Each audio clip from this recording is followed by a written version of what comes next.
আসসালামু আলাইকুম।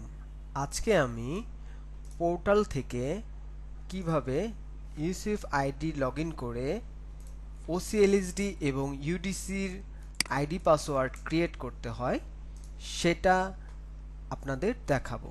সর্বপ্রথম পোর্টাল থেকে কিভাবে খাদ্যবান্ধব কর্মসূচিতে প্রবেশ করতে হয় সেইটা দেখিয়ে দিচ্ছি। কৃষকের পরেই খাদ্যবান্ধব কর্মসূচি, এটাতে ক্লিক করলে আমি খাদ্যবান্ধব কর্মসূচির সাইটে চলে যাব। সেখান থেকে ইমেল আইডি এবং পাসওয়ার্ড দিয়ে প্রবেশ করলেই অথবা লগ ইন করলেই আমি পোর্টাল সাইটে খাদ্যবান্ধব কর্মসূচির পোর্টাল সাইটে চলে যাব। আমি আপনাদের খাদ্যবান্ধব কর্মসূচির আলাদা পোর্টাল সাইট দিয়ে এখন ইউজার আইডি ক্রিয়েশন অর্থাৎ ওসিএলএসডি এবং ইউডিসির ইউজার আইডি ক্রিয়েশনটা দেখাবো। সর্বপ্রথম আমি ইউসিএফ এর ইমেল আইডি এবং পাসওয়ার্ড দিয়ে লগ ইন করব। লগ ইন করার পূর্বে একটি কথা, ইউসিএফ ডিসিএফ ক্রিয়েট করে থাকে, অর্থাৎ ডিসিএফ থেকে ইউসিএফ ক্রিয়েট করা হয়। ইউসিএফ ক্রিয়েট করলে ইউসিএফ এর নিজ নিজ ইমেল আইডিতে ওনার খাদ্যবান্ধব কর্মসূচির যে আইডি এবং পাসওয়ার্ড সেটা মেসেজের মাধ্যমে চলে যায়। আবারও বলছি, ইউসিএফ এর নিজ নিজ ইমেল আইডিতে খাদ্যবান্ধব কর্মসূচির আইডি এবং পাসওয়ার্ড মেসেজের মাধ্যমে চলে যাবে, যেটা কিনা ডিসিএফ ক্রিয়েট করে থাকে। আমি ইউসিএফ এর ইমেল আইডি এবং পাসওয়ার্ড দিয়ে যথাযথভাবে লগ ইন করলাম। এখন আমি ওসিএলএসডি ক্রিয়েট কিভাবে করা হয় সেটা দেখাবো। দেখার আগে সাইটটা কিরূপ আসতে পারে সেটা দেখিয়ে দিচ্ছি। খাদ্যবান্ধব কর্মসূচির ভেরিফাইড ডিজিটাল ডাটাবেস প্রণয়ন কার্যক্রম ইউসিএফ বিয়ানীবাজার। যেহেতু আমি বিয়ানীবাজার আন্ডারে ইউসিএফ ক্রিয়েট করেছি, অর্থাৎ ডিসিএফ বিয়ানীবাজার আন্ডারে ইউসিএফ ক্রিয়েট করেছে, এটা তারই কর্মপদবি দেখাবে। এবার আমি অ্যাডমিনে ক্লিক করে ইউজার তৈরি করণে যাব। এখানে ইউজার তৈরি করুন অপশনে ইউজার রোল সর্বপ্রথম, যেহেতু আমি আগে ওসিএলএসডি ক্রিয়েট করব সেই রোলটা আমি সিলেক্ট করলাম। তারপর জেলার নাম, উপজেলার নাম, user name OCLSD Beanibazar, mobile number,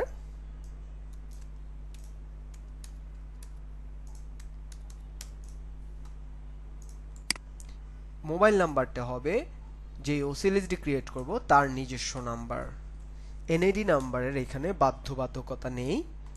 এখন ইমেল প্রবেশ করব, অর্থাৎ ওসিএলএসডির পার্সোনাল ইমেল প্রবেশ করাবো, যেখানে কিনা ইউজার ক্রিয়েশনের পর ওসিএলএসডির কাছে ওসিএলএসডির খাদ্যবান্ধব কর্মসূচির আইডি পাসওয়ার্ডটা সেই ইমেলে একটি খুদে বার্তা অর্থাৎ মেসেজের মাধ্যমে চলে যাবে। তো এখানে ওসিএলএসডির জিমেল আইডিটি প্রবেশ করব, করে আমি রেজিস্টার বাটনে ক্লিক করব।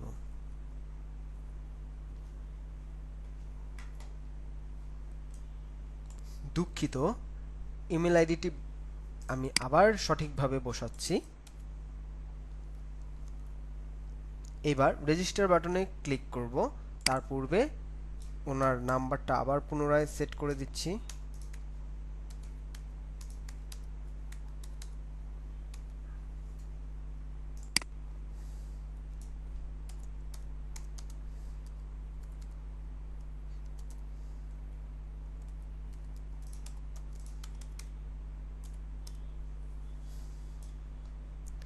ইউনিয়নের নাম সেট করছি, ধরুন এখানে আমি মোল্লাপুর ইউনিয়ন সেট করলাম।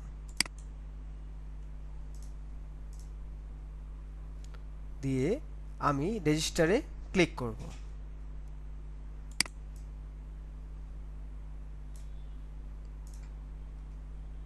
আমার ইউজার রেজিস্ট্রেশন সাকসেসফুলি কমপ্লিট, অর্থাৎ আমার ওসিএলএসডি ক্রিয়েট সম্পন্ন হয়েছে এবং সেই ওসিএলএসডির কাছে অলরেডি একটি আইডি এবং পাসওয়ার্ড জিমেইলে মেসেজের মাধ্যমে চলে গেছে।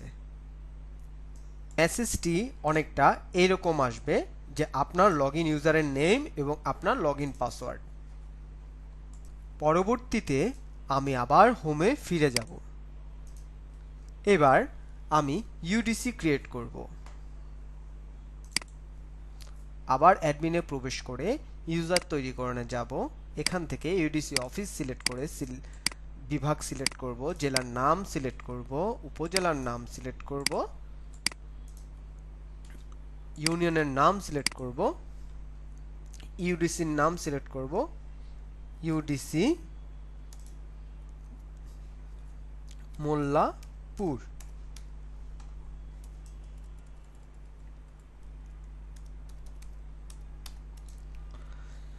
এবার মোবাইল নাম্বার দিব।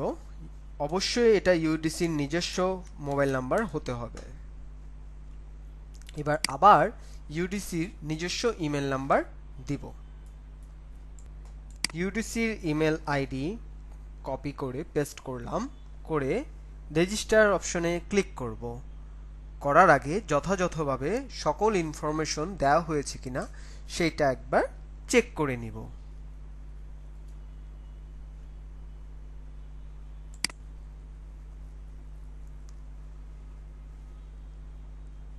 আমার ইউজার রেজিস্ট্রেশন সাকসেসফুলি কমপ্লিটেড, অর্থাৎ ইউডিসির ইউজার আইডি সম্পন্ন হয়েছে। সাথে সাথে ইউডিসির জিমেল আইডিতে ওনার খাদ্যবান্ধব কর্মসূচির আইডি এবং পাসওয়ার্ড চলে গেছে। তাহলে এভাবে আমি ইউসিএফ থেকে কিভাবে ওসিএলএসডি এবং ইউডিসি ক্রিয়েট করা হয় সেটা দেখাবো। আমার ইউসিএফ এর পরবর্তী পদক্ষেপ কিভাবে ইউসিএফ থেকে ডিলার ক্রিয়েশন করা হয়। আমি আবার হোমে ফিরে যাচ্ছি।